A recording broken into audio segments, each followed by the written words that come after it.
Sur ce plateau Bastia, Éric Coquerel, bonsoir à vous. Bonsoir. Vous êtes député La France Insoumise. On l'a vu, vous êtes en Corse pour dédicacer votre livre qui s'intitule Lâchez-nous la dette. Ce déplacement ne revêt-il pas aussi un caractère plus politique, l'occasion de prendre le pouls en vue de la présidentielle et de la candidature de Jean-Luc Mélenchon sur une île où vous n'avez pas réellement d'ancrage politique? En tout cas, c'est l'occasion de continuer le dialogue que l'on a régulièrement avec les députés autonomistes à l'Assemblée nationale. On vote certains amendements, on va y venir. Ils ont voté il n'y a pas longtemps une résolution qu'on a proposée sur l'eau comme bien commun de l'humanité. Et je souhaitais aujourd'hui continuer ce dialogue avec eux. Également Gilles Simeoni que j'ai rencontré et la présidente Maupertuis. Effectivement, donc vous avez rencontré notamment cet après-midi Gilles Simeoni, Jean-Félix Acquaviva, une réunion à huis clos. Que vous êtes-vous dit?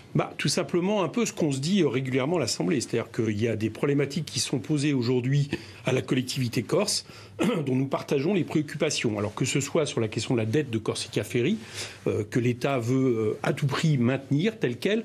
La crainte aussi, on l'a dit, et vous comprendrez que pour France Insoumise, c'est une préoccupation majeure, d'une rupture du service public, de la continuité entre le continent et la Corse, que ce soit au niveau maritime et transport, notamment avec les décisions qui pourraient être prises par l'Union européenne, et aussi la question de la spéculation immobilière qu'on partage.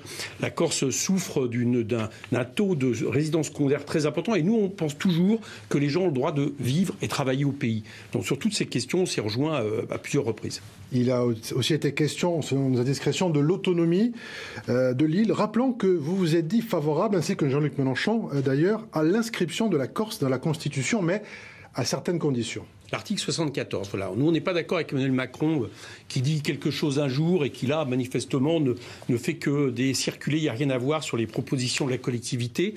Ça pourrait susciter des tensions. Il en serait dans ce cas-là le seul responsable. Emmanuel Macron a proposé l'article 72. Ça veut dire qu'en réalité, on transforme toute la France d'une manière très fédéraliste. Nous ne sommes pas d'accord. Par contre, nous pensons que ce qui est exprimé par le suffrage universel, et nous l'avons entendu, à travers le choix pour les autonomies, c'est-à-dire de particularité en Corse, peut effectivement se résoudre par l'article 74 qui permet justement ce genre de cadre et d'évolution de l'autonomie dans le cadre de la République. Alors ce débat sur l'autonomie en Corse notamment a été relancé, a été relayé à plusieurs milliers de kilomètres aux Antilles, on le sait, qui a connu d'ailleurs très important. Le gouvernement là-bas décide d'ouvrir la porte à un débat. En Corse, pour autant, cette discussion semble toujours taboue. Pour autant, les nationalistes ont été confortés dans les urnes depuis plusieurs années et la violence politique a été abandonnée.